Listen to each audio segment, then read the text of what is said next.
Welcome back to my past life recap. This one is for episode 5, spoilers ahead. This session took place in version 1.9.4. The main changed or added things are the new combat system, the end update, though I don't think this one is that relevant to the season, shields, and trap chests. Now to get into the key events that happened during this session. The Boogeyman returns again. I think the Boogeyman will be present for the rest of the season unless there's a truly deadly thing that's planned out. There was a funny player-horse desync that happened. It was possible for a player to appear invisible to some other people while riding on a horse. Their body would basically remain frozen in the spot where they mounted the horse, unable to be killed.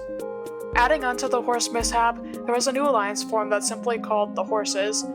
That alliance consists of Etho, Scar, Scott, B-Dubs, Grian, Gem, and Pearl, so it's Cabin Corps plus the Villies. The lighthouse was decorated with quartz. I think it would have been a baller move if they were to go for purple, but at least they added a new layer to the structure. Now to get into all the deaths that occurred during episode 5. Tango drops to red immediately since he failed as the Boogeyman in the previous session.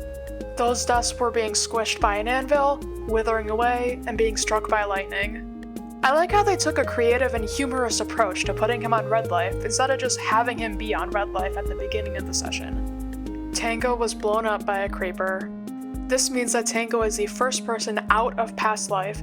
Jimmy really has shaken off his canary curse. I'd also like to mention a comment that a user by the name of @Schneek came up with. They said, quote, "I like to imagine Tango's death was kind of the boogie curse taking his final life. He saved Big B from a creeper, going against what he was supposed to do. He rebelled. He saved someone from death only to die himself." End quote. That is an amazing statement that beautifully adds to the other mountains of lore that exist. Jimmy blew up, and Joel blew up. These were both a boogie kill, so a new boogie was rolled shortly after. Pearl was one of the new boogies, and Scott was the other. Scott was the boogie that took both of them out, meaning he was selected as a boogie twice in a row. I wonder what the Watchers have to say about that. Scar was blown up by a creeper. This marks Scar's first death this season. I think it's poetic how he died here the same way he lost his first life all the way back in third life.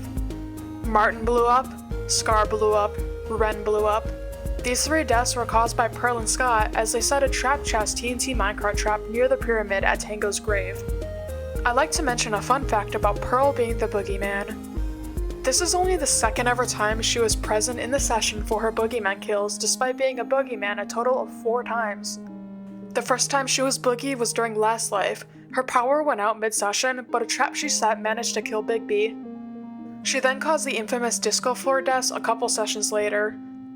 Pearl was also chosen as a Boogeyman during an episode of Limited Life, which is the one where Lizzie subbed in for her. Now to get back to the other deaths. Ren blew up again, and Impulse blew up. Both of these also occurred at Tango's grave. It's heartwarming to see all these Redstone-related deaths at Tango's funeral. Impulse caused his own death and unintentionally caused Ren's. This trap was only meant for himself as he just wanted to get a kill using a trap. That's it for my episode 5 recap. If you enjoyed it, consider subscribing. Have a great time zone and I'll see you when I see you. Bye!